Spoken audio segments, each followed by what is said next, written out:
Hi అండి. Welcome to our channel. ఈరోజు వీడియోలో అసలు ఎలిమినేషన్ ఉందా? లేదా?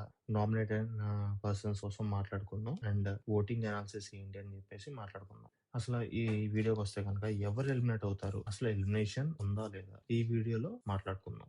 నామినేషన్స్‌కి వస్తే గనక 6 మెంబర్స్ నామినేషన్స్‌లో ఉన్నారు. And one more important thing ఏంటంటే గనక తనూజ అయితే ఈ వారం నామినేషన్స్‌లో లేదు. సో, అందుకని తనూజకి క్లోజ్ అయిన కళ్యాణ్‌కి కూడా కొంతమంది వాళ్ళ ఓట్స్‌ని షేర్ చేస్తారు. అండ్ ఇంకా కొంతమంది ఏం చేస్తారంటే గనక ఇమాన్యుయల్‌కి కూడా తమ ఓట్స్‌ని షేర్ చేస్తారు. అండ్ నెక్స్ట్ కళ్యాణ్ టాప్ 1లో ఉన్నాడు. ఈ వీక్ అంతా కూడా టాప్ 1లో ఉంటాడు.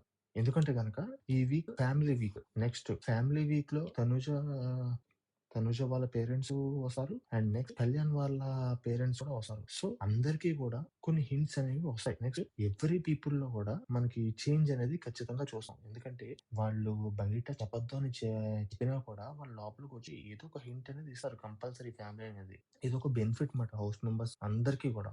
అండ్ ఇంకో విషయం మాట్లాడుకుంటే గనక ఎమాన్యుల్ 9 వీక్ నుంచి నామినేషన్స్ లో లేడు. లేకుండా కూడా ఈ రోజు మనం 11th వీక్ ఓటింగ్ రిజల్ట్స్ చూసుకుంటే గనక కళ్యాణ్ టాప్ 1 లో ఉంటే ఎమాన్యుల్ టాప్ 2 లో ఉన్నాడు 20% ఓటింగ్ తో.